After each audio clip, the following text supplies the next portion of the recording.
What's going on, guys? GregglesTV, welcome to update number 20. We're out of our teens. We're into the 20s now. We're real adults. Now, we have a bunch of stories on the Galaxy Note 7 recall. The first one has to do with the green battery indicator.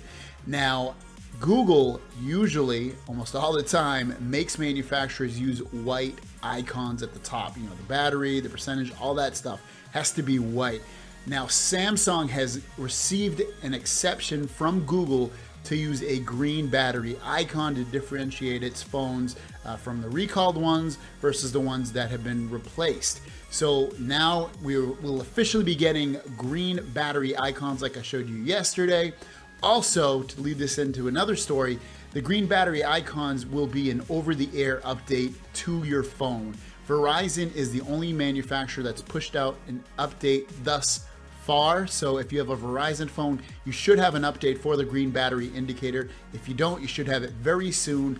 The rest of the carriers like AT&T, T-Mobile, Sprint, and if you're international, they should be pushing an update out fairly soon so that you get that green battery indicator. But until then, sit pretty and you'll have it soon. So remember that story where we talked about the Galaxy Note 7 catching on fire and the guy's Jeep ultimately caught on fire as well, and he lost his Jeep? Well, investigators in St. Petersburg did an investigation, and it's inconclusive if the phone actually started that fire or not. So it could be fraud, it could be the phone did catch on fire, it could be something else, maybe the car just caught on fire, but evidently it's inconclusive that the phone actually started the fire. So it's just good news for people that have Galaxy Note 7s, but ultimately inconclusive, so we really don't know what the actual answer to starting that fire was.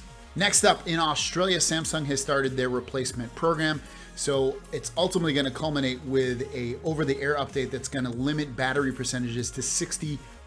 But ultimately, if you have a Galaxy Note 7, you can exchange it for another phone, return it, or wait for the Galaxy Note 7 to come up. But ultimately, they will give you a replacement in the meantime if they don't have any Galaxy Note 7s. Good news for Australia.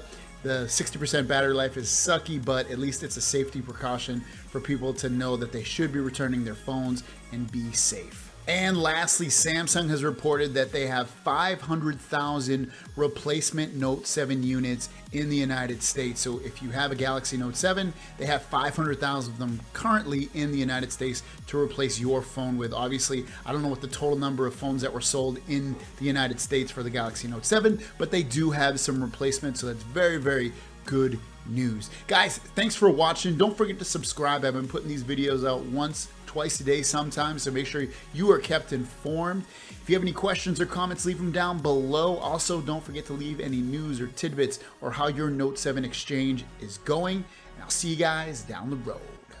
Peace!